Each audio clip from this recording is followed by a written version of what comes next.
God bless football, Taylor. God bless football, Stugotz. It's a very lonely God bless football. Mikey A on vacation. Billy is also on vacation. They'll both be back with us next week. We needed some help. Mina Kimes will join us in just a minute. The Mina Kimes Show featuring Lenny. You can check it out wherever you get your podcast. And Mina, of course, is doing great work. She's doing a fundraiser right now over the next 10 days to help the Sela Neighborhood Homeless Coalition, a nonprofit based in L.A., save its mobile shower program. If you donate enough, she is going to send you a video message or a custom painting. How about that? And we will share the GoFundMe link on social media.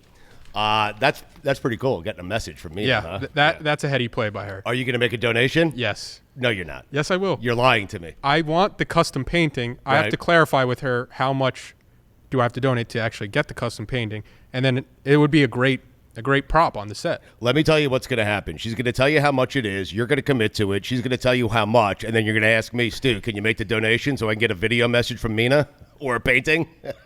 Exactly. Would you want the video message or the painting? I think I would prefer the painting. The painting is forever. Do you think there's a different investment level for a message as opposed? It feels like a painting you should have to donate more money to get a painting than a video message, right? Because a video message is like a cameo, right? Yeah. Yes. Yeah. The painting, it's going to be like she's going to actually have to dedicate some serious time and a lot of work to put in. Yes. And that's why I would want the painting, because it would be awesome to get. Where do you think she set the donation price for a painting? Where do you think? I'm just trying to figure out how much money I'm going to be spending later today. You're going to find out. You're going to find out very shortly. Yeah, but I want a painting too. So now I have to buy myself 2 paintings. What are we going to do? Because Taylor, so he is new to God Bless Football. He is not new to my world, but he is new to God Bless Football. He doesn't speak a lot. He's nervous around the microphone, which makes me nervous. But it seems like you are going to grab the steering wheel on this segment coming up here with Mina Kimes. What is the plan here, Taylor? Yeah, so right now, the role I'm kind of envisioning, I just have to be the coach that just draws up plays for you guys and then let you guys go out there and score 30-plus points a game. Okay. I don't really have to do too much, but I just have to draw up some X's and O's to kind of get you guys going. So I have headlines. I have buy low, sell high. Wow. I have one where you can only choose one. As you know, we've played that before in the past. Yes. And then I also have a blind ranking. What? Really? Mike Fuentes usually handles the blind rankings around here. You're going to handle blind ranking? You're taking on a lot, man. I was up until about 3 a.m. last night preparing for this. Were you really? Yes. For blind rankings? Maybe 1 a.m. Do you want to tell the audience what the blind rankings are, or do you want to save it for Mina and surprise her? Because I have a feeling with Mina coming on, I know what you're gonna blind rank. I will tell the audience right now. It is blind ranking all-time Seattle Seahawks. I can't wait for her because she doesn't understand the game, and I can't wait for her to put like Brian Bosworth at number 1. The NFL, we're June, Taylor. I need the NFL. I mean, we are very far away. This is the time of year, as we discussed earlier on the show, where you're starting to hear like headlines about Drake May, this year, his year, June. They have to play football. They haven't started playing football yet. You just stole one of my headlines for later. Oh, is it really? Oh, I'm sorry. He's starting to find a stride in a new offense. What does that mean? I love it. I'm glad that he's starting to find his stride, but what does that mean? He's starting to he's been there for a day. I mean, and what is Vrabel's offense? Hand the ball to Derrick Henry. Oh, God, try another headline out of me. Just like I want to work out. It's like exercising before Mina comes on. Jets cornerback Sauce Gardner present for minicamp. June. What does that mean?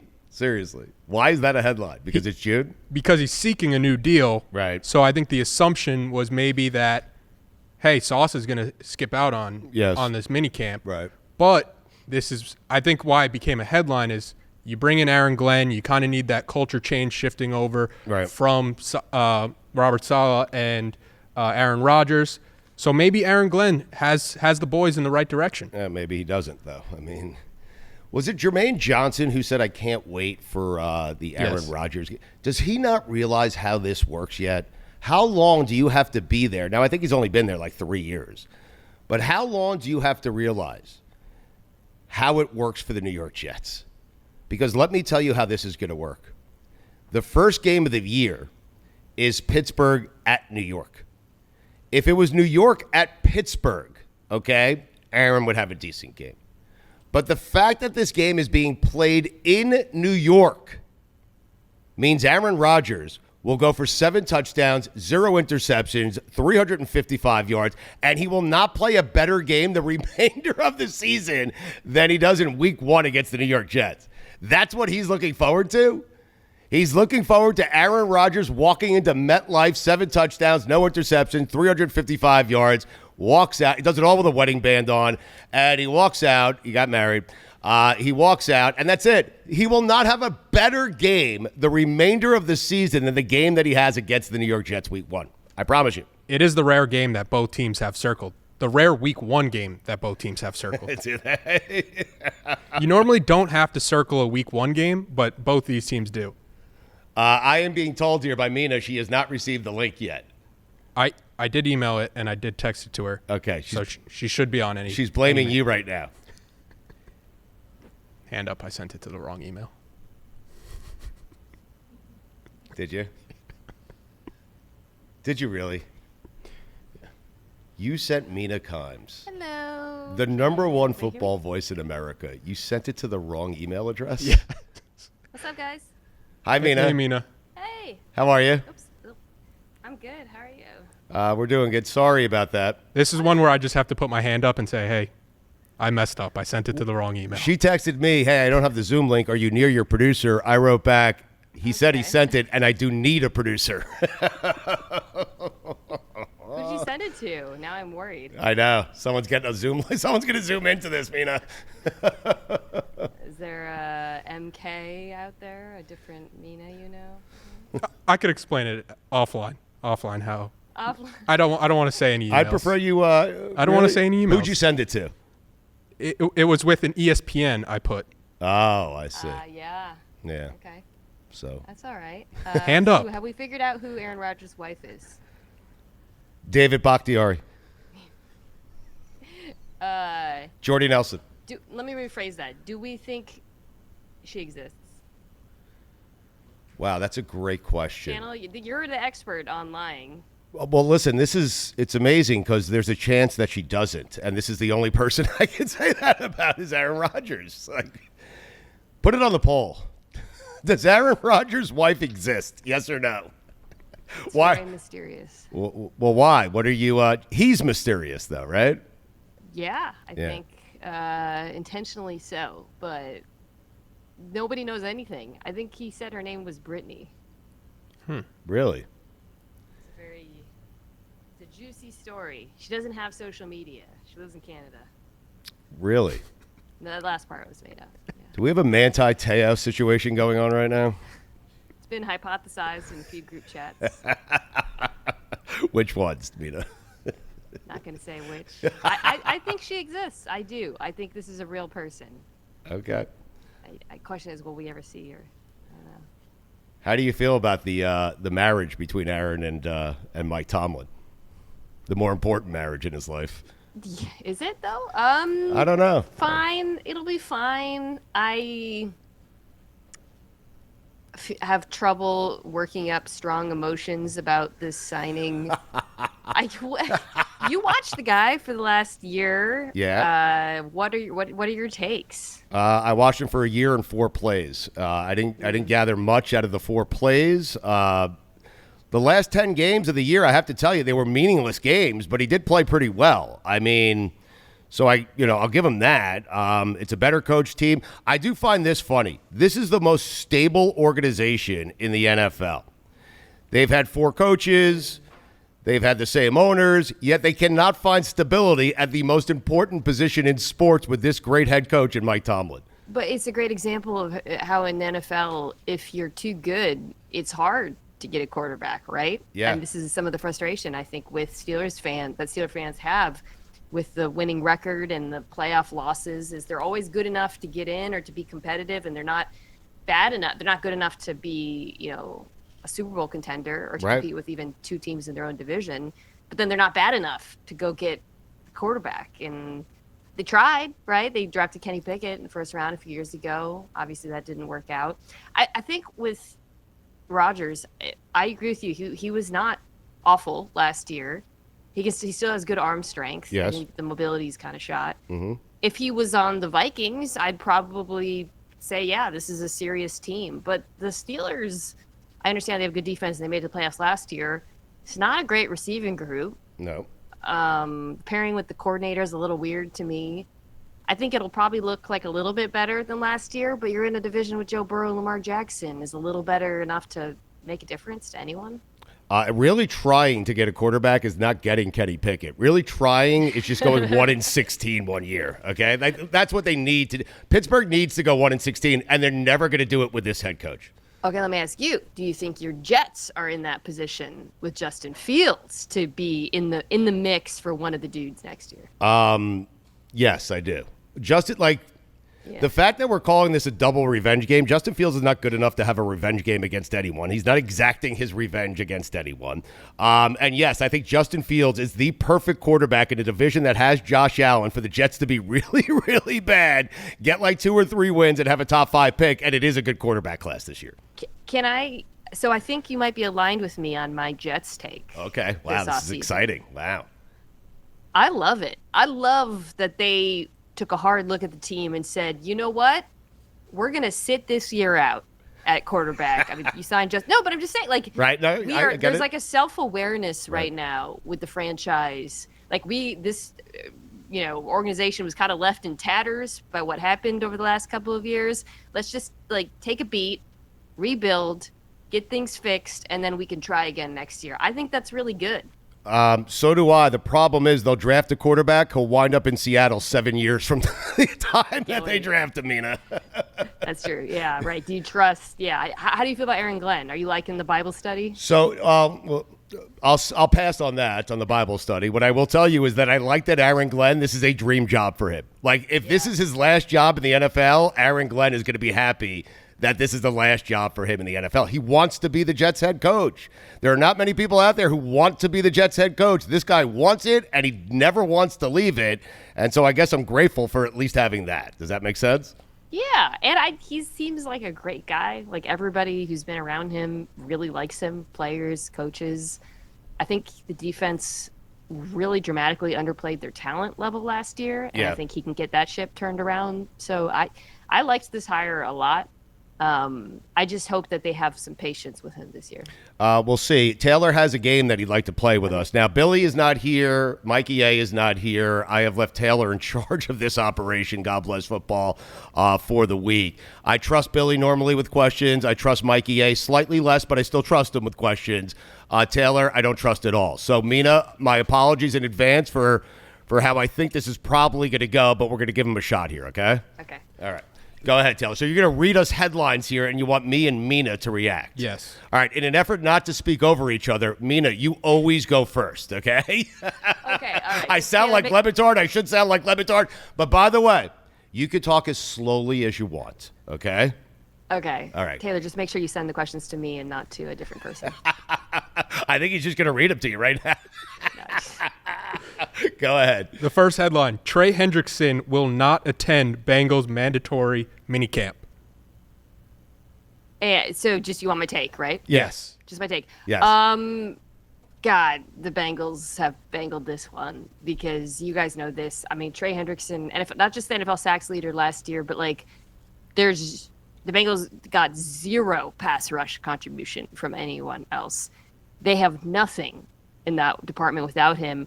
They drafted a first-round pass rusher, but he isn't even signed with them for complicated reasons.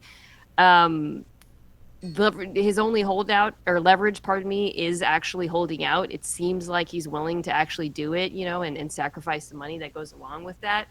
But the Bengals really should just pay him. I know that obviously they just paid, Chase and Higgins, and it'll be a little bit of a tightrope walk, but if they actually want to be competitive this year with Joe Burrow, and they should try to be every year, they have to keep him in the building.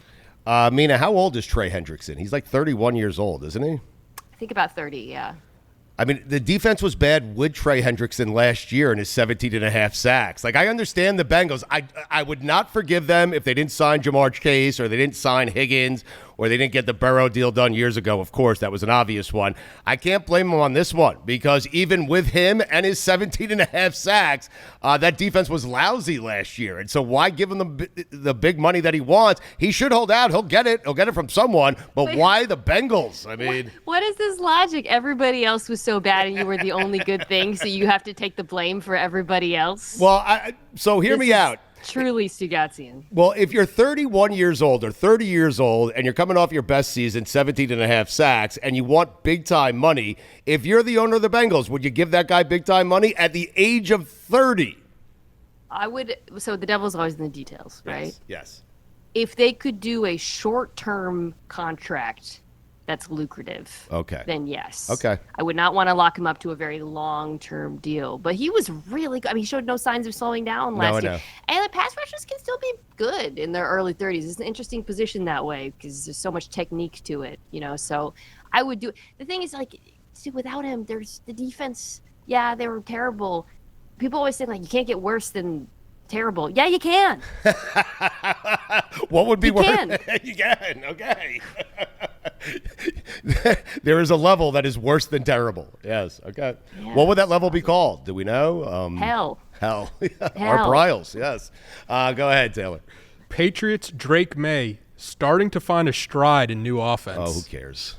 This is peak June. Yes. June, baby. Yes. I'm starting a magazine called June where I just list the headlines that we get in June. I have a personal policy. Yes. On the Mina Kimes show featuring Lenny. Yes. Where I don't address or react to videos of any football things that people post in June.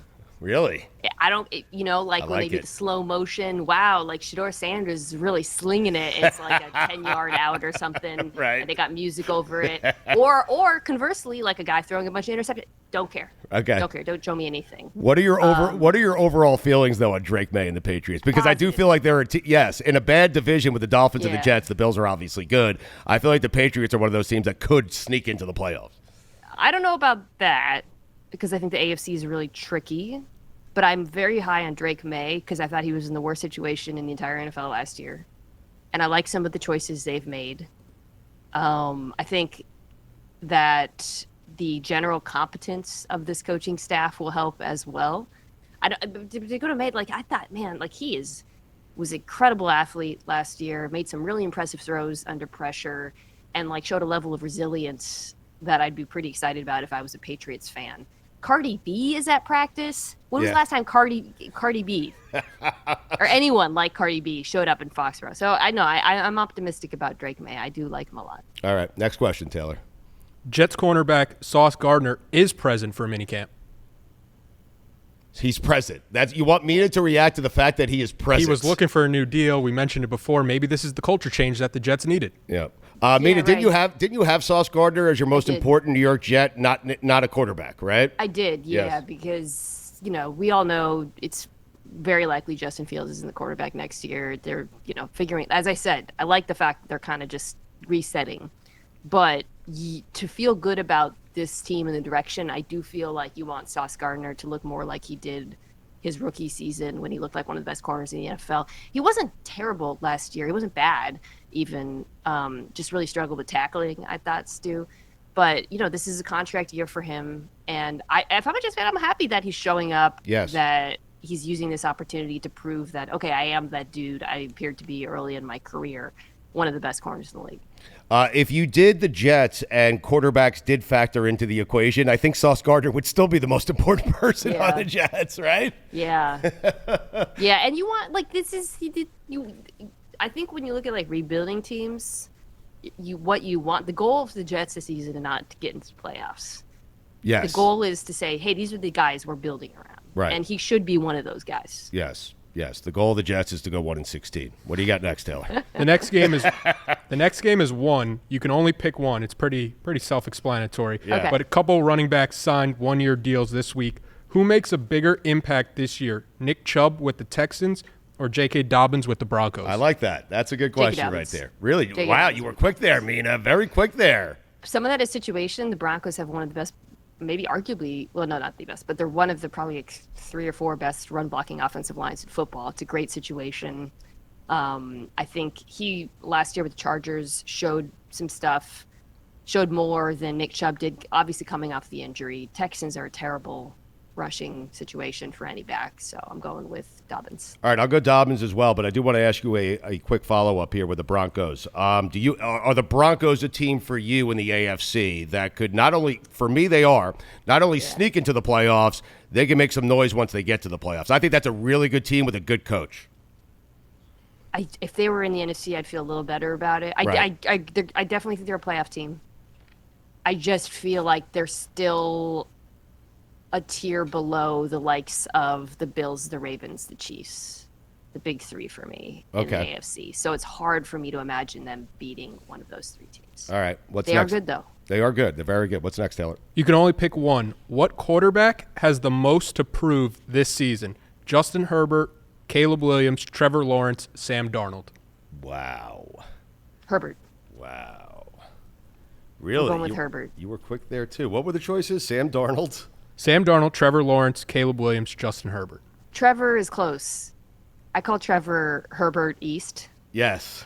They're kind of like 2 sides of the same coin, right? Where they're both tall guys with long blonde hair. But actually, Herbert, I don't think has long hair anymore. But they're both kind of like the talent is there, the flashes are there.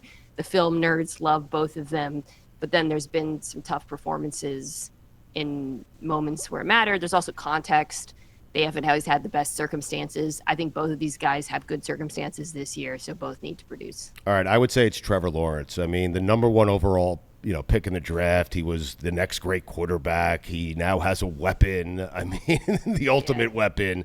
I would say Trevor Lawrence has the most amount of pressure. Like, that team needs to make the playoffs, needs to win a couple of games in the playoffs at some point. I throw out one more who I would put in there, Kyler Murray. I think this might be a big prove-it year for him. Yeah. Wow, I like that. They gave him the big contract extension instead of drafting a guy, and I feel like he's in a good situation in Arizona now. I understand what you're saying about Justin Herbert, but even if Justin Herbert has a bad year, he's still going to be the starting quarterback next year for the Chargers, right? Oh yeah, right. Yeah. For me, it's more like, are you the dude that we think you are? Right. That's my bar of like pressure. Sam has no pressure on him, right? Well, he actually has, I think, job pressure because if he doesn't play well, I think he's gone. Like the way that contract is structured in Seattle, they can move on from him. So he actually has real world pressure this season. Yes. But I don't think the expectations for him are anywhere close to those other guys. All right. I'm workshopping a take. I will give it to you next week. You can use it on any I want it now. Any of your platforms. I'm not finished with it, but it's Jalen Hurts has been a better quarterback than Patrick Mahomes the last 3 years. How about that? Huh? You take that onto First Take or wherever the hell it is you are. I wish you were on First Take with me so I could respond to that take. I want to be on First Take with dunk you. all over it. Yes. What do you mean? I'm workshopping terrible it. Take. It's not a terrible take. I mean, he's won a Super Bowl. Patrick has won a Super Bowl. Jalen outplayed him head-to-head in both those Super Bowls. Probably should have 2 Super Bowls. I can make the argument. If those quarterbacks switched situations, what would it look like, Stu? Come on. All right, I'm done with the take. All right, go ahead. Needs more seasoning. Yes. Needs more time in the oven. I'll work on it. That's why I said I was workshopping it. Go ahead, Taylor. The next game we're going to go to is buy low, sell high. Oh, Jesus. So buy a team that missed the playoffs last year, sell a team that made the playoffs last year. I want to buy the Bengals. Yeah, damn it. You guys, I was supposed to go first. I'm sorry. I never said. I knew you were going to take them. I wanted to get in there quickly. The speed with which you jumped in. I want to buy the Bengals. All right, you can buy the Bengals. No, it's fine. I'm looking at the standings. I'm thinking about this. So buying a team that missed and selling a team that made. Yes. So you bought the obvious team, which is did. the Cincinnati Bengals. Yep. I'm going to buy the San Francisco 49ers. Ooh, I like that. He's on the hot seat, right, Shanahan? No. Why? At some point, you got to win something, anything. What are you talking about? Team, it's like they made it to more NFC championships than any other team in the last. Oh my God! Feel free to win one and win a Super Bowl when you get there. By the way, anyway, What else you got, Taylor? So wait, that's what we got to sell teams. All right, we got to sell teams. Okay, thank you. Thank you for following along and knowing the rules of the game. I should probably know better. All right, so that's who you're buying. Who are you selling? Yeah, I'll sell the Pittsburgh Steelers. Really? Okay, so the Steelers not going to make the playoffs. First time in Tomlin's career. Well, no, won't be the first time, but I am going to sell. God, this is tough. I'll sell the Chiefs. You didn't even believe that. It was pathetic. It was pathetic how it came out. He can't even, like, when he, like, there's a real conviction in his voice. Yes. Yeah. Behind a bad take. You didn't hear it there? I didn't hear it there. All right, let me think of another team. Oh, I got a team. I'm going to sell the Baltimore Ravens. I'm going to sell the Ravens. I don't have three teams making it out of the AFC North. I have the Steelers making it with Aaron Rodgers. I have the Bengals making it. Yes, I have the Steelers making the playoffs. I have the Bengals winning that division. I have the Ravens not making the playoffs at all. How about that? Can you make a single cogent argument? No, Why? no, just three teams are not making it out of that division. That's all I got. All right. That's all I got. Let's revisit that one. Okay. Mina, as a Tar Heel, I'm contractually obligated to defend all Tar Heels. So what would the argument be for Ben Johnson and the Bears this year? Oh, I thought you were going to ask me what the argument would be for Jordan. Wow. I was like, "Ooh, I'd love to make that argument." Can I sell the Vikings? I want to sell the Vikings. I want to retain. I want to buy back the team that I just sold, and I want to sell the Vikings. Okay. I'm all in on Ben Johnson and the Bears, man. I think this is going to go really well. I'm super optimistic about it. I'm a little bit dubious about the Bears' defense, and the division is just really, really hard. But I think that the offense is going to be trending in the right direction this year. I think Caleb Williams is going to have a good year.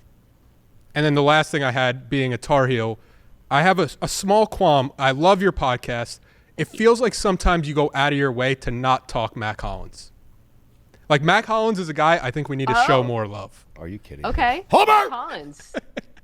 He's friends with really Mac Hollins. underrated. Yeah, he's friends with. Yes, yeah. He's a Patriot now. Yes. Right. Yes. That was He is. Yep. Dude, here's my prediction. Mac Hollins, everywhere he's going to forget that he switched teams, and then it's going to be like week 1, and he's going to catch the stupidest touchdown in like the fourth quarter of a game, and the entire internet's going to be like, Mac Hollins is a Patriot? Yeah. Because that's what Mac Hollins does. Yeah, there's nothing like week 1 finding out where certain players are.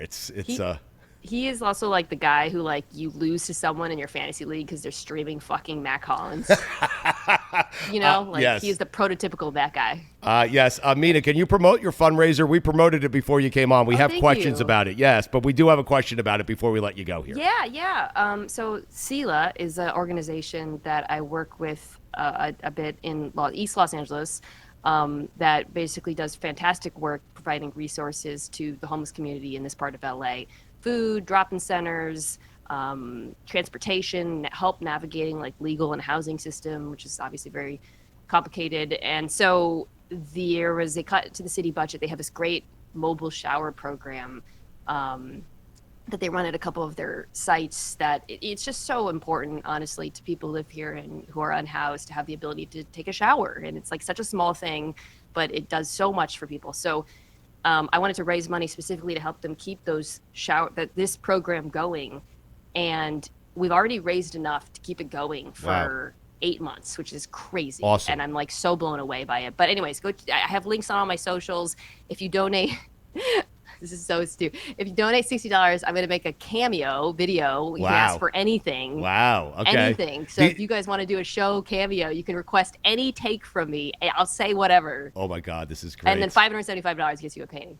Okay, so that's the question we had for you, and you said it really quickly because you're almost embarrassed about it. $575 donation gets you a painting. You should not be embarrassed. Your paintings are awesome, and you're doing a great. Thank you. I actually underpriced it based on the demand, and I'm going to be painting for the next year. Okay, because Taylor wanted a painting. I know he's not going to donate $575, which means I have to Venmo him $575 to get a painting. I actually want to take that Jalen Hurts has been better. I will give up. What was it? $60 for the cameo. I'm going to make you say Jalen Hurts has been better than Patrick Mahomes over the last 3 years. For the people. I'll do it for the people. I got to see that hit my account. I'm not making you the video until you actually do the donation. I know you too well. You need the proof. I understand why you would. The Mina Kimes Show featuring Lenny. They're both stars. Mina, we appreciate it. And continue the great work. I love you. Bye, guys. Love you.